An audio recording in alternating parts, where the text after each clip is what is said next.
Welcome back to the Deep Dive. Ready for another journey through time? Today, we're heading to prehistoric India.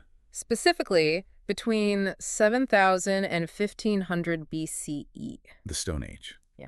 We're going to uncover how early societies in India, they innovated and adapted, and what we can imagine was a pretty challenging environment. Yeah, it's a period that's often overlooked, but Yeah. it's absolutely crucial for understanding the foundations of social organization in India and all those advancements that followed. And luckily, we actually have some archaeological evidence that paints a pretty fascinating picture of what life was like during this era. We're talking stone tools, settlements, maybe even some rock art. Right. But I mean, we're talking really early. These aren't written records. So Right. what kind of insights can we really get from these artifacts? Well, you're right. We don't have written accounts from this period, but, these artifacts, they really act as a window into their world. Okay. Stone tools, for example, reveal a lot about their technological capabilities, how they interacted with their environment. I have to admit, when I think Stone Age tools, I'm thinking, I don't know, something pretty basic. Were they really that sophisticated? Well, let's just say the ingenuity of these early Indians, it might surprise you. Why? Take the hand axe, for example. Heck. Might seem like a simple tool, but its development, it allowed them to butcher a larger animal Oh, wow. much more efficiently, and that led to better access to food and resources. And that, in turn, had a ripple effect on their ability to sustain larger communities, maybe even develop specialized roles. So a seemingly basic tool could have a huge impact on their social development. Exactly. And the hand axe, it's just one example, Sure. They mastered techniques like knapping, carefully shaping stones into a variety of tools for cutting, scraping, piercing, and of course, hunting. Of course. And over time, they even developed smaller, more specialized tools like microliths. Microliths. Now, what were those used for? So these were tiny stone blades, sometimes just a few centimeters long, and they were often attached to handles or shafts. Imagine a spear tipped with multiple razor-sharp microliths. Ooh, okay. Very effective weapon for hunting. That makes sense. And the development of microlith, it suggests a real leap forward in their tool-making technology and probably impacted their hunting strategies as well. Okay, so speaking of hunting strategies, what kind of animals were they hunting in prehistoric India, and how did they do it? Well, the fauna of prehistoric India, it was incredibly diverse. I bet. We have evidence suggesting they hunted, well, everything, Okay. from large, powerful animals like elephants and rhinoceros Wow. to smaller, more agile prey like deer and antelope. Okay, so this range of prey suggests a variety of hunting techniques. Yeah, I was going to say that's a huge difference. Yeah. What kind of evidence points to different hunting techniques, though? It's not like they left behind hunting manuals. You're right about the lack of manuals, but Right. we can deduce their strategies from the archaeological record. So the remains of animal bones at settlement sites, for example, can tell us what they were eating. And the types of tools found alongside these remains, they can offer clues about how they were hunted. So we might find spear points near the remains of a larger animal, or maybe traps designed for smaller prey. Precisely. And some sites even suggest the use of sophisticated techniques, like driving animals into Golly. pre-selected areas for easier hunting. Oh, okay. This type of strategy, it would have required a high degree of cooperation, communication, and planning. Makes sense. You can't exactly herd a rhinoceros on your own. Absolutely. These coordinated hunts, they would have required leadership roles and a clear division of tasks. Yeah. And that lays the groundwork for more complex social structures. This is fascinating. We often think about technological innovation and social development as separate things, but it seems like they were completely intertwined right from the beginning. Yeah, that's a key insight. The challenges they faced in prehistoric India, from the diverse landscape to the array of predators, it forced them to innovate. Right. And these innovations, they in turn had a profound impact on how they interacted with each other and organized themselves. So it's almost like their environment pushed them to become more social, more connected. That's a great way to put it, but their ingenuity wasn't limited to just survival and social structures. We also see evidence of their creativity and self-expression in the form of early art. Okay, this is where it gets really interesting. What kind of art are we talking about here?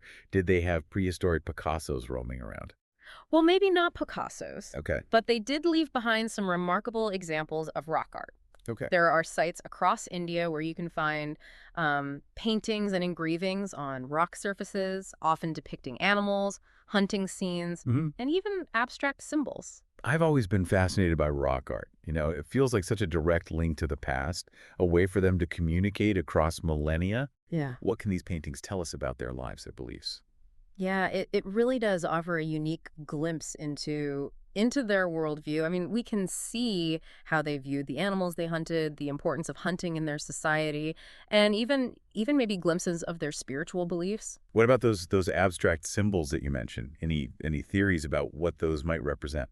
Well, that's where things get really intriguing, and Okay. where we have to rely on, really careful interpretation. It's tempting to jump to conclusions, but remember, we're dealing with a culture that didn't leave us written records to help us decode these symbols. Right. However, researchers have proposed some pretty compelling theories. Okay, I'm all ears. Lay 'em on me. Oh, okay. So some researchers believe that these symbols they could represent clan markings, Right. a way of signifying group identity or territory. Others suggest they might be early forms of communication, perhaps even precursors to written language. And of course, some believe that they hold spiritual significance, connecting to their beliefs about the natural world, the cosmos.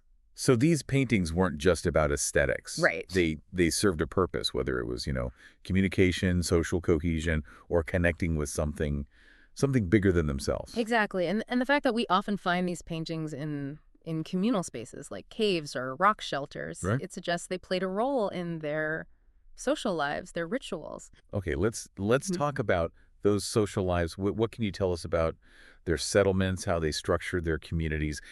We've touched on the cooperation during hunts, but how did that translate to their everyday lives?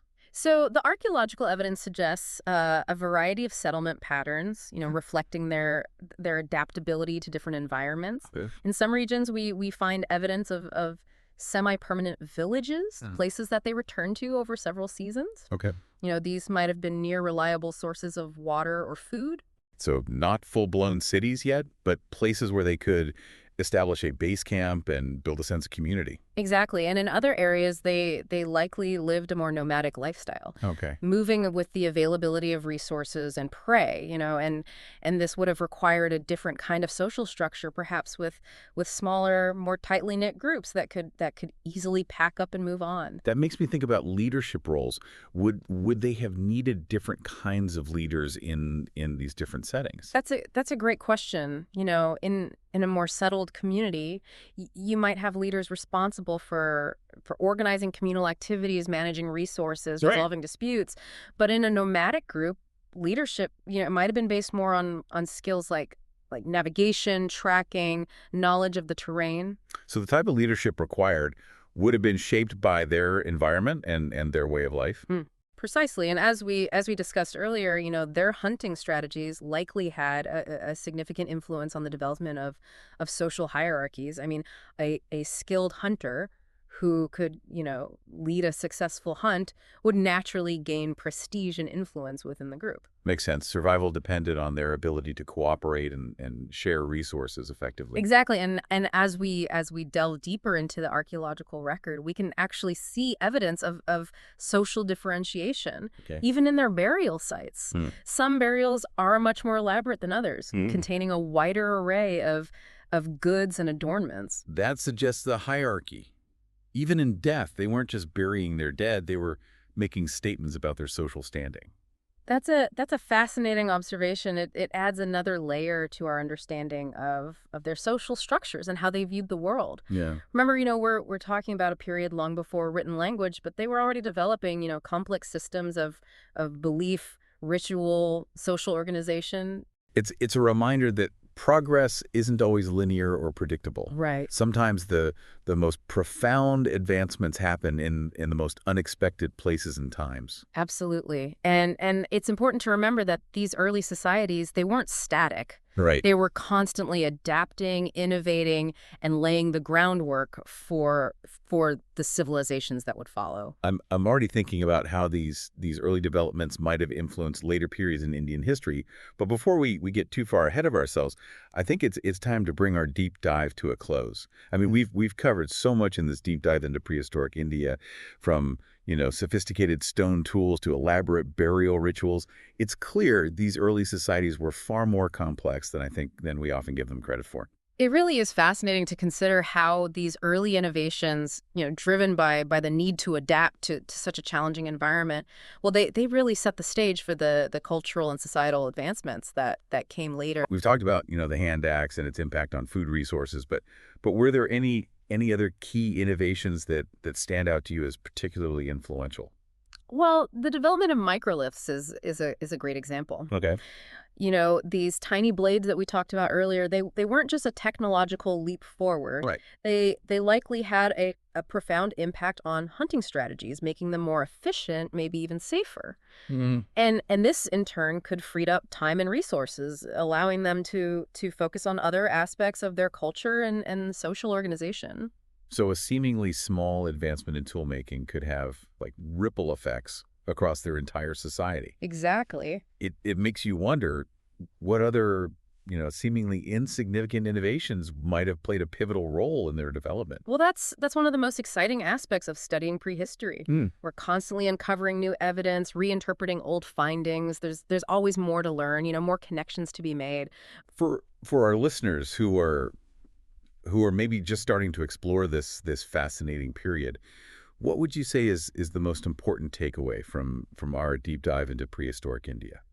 I think that the key takeaway is that the Stone Age wasn't simply a prologue to civilization. Right. It was a period of remarkable ingenuity, adaptation, and social development. These early societies weren't just surviving; they were laying the foundations for everything that came later. Yeah, it's a powerful reminder that we're all part of this much larger story, a story that stretches back thousands of years. Absolutely. And understanding our past, even the prehistoric past, can give us a much richer perspective on who we are and where we come from. Exactly. By delving into these early chapters of human history, we gain a deeper appreciation for the resilience, the creativity, and the interconnectedness that have defined humanity from the very beginning. Well, this deep dive has certainly left me with a lot to think about, and I hope it's done the same for our listeners. Yeah, if you're intrigued by what we've discussed today, I encourage you to continue exploring. There are countless resources available, from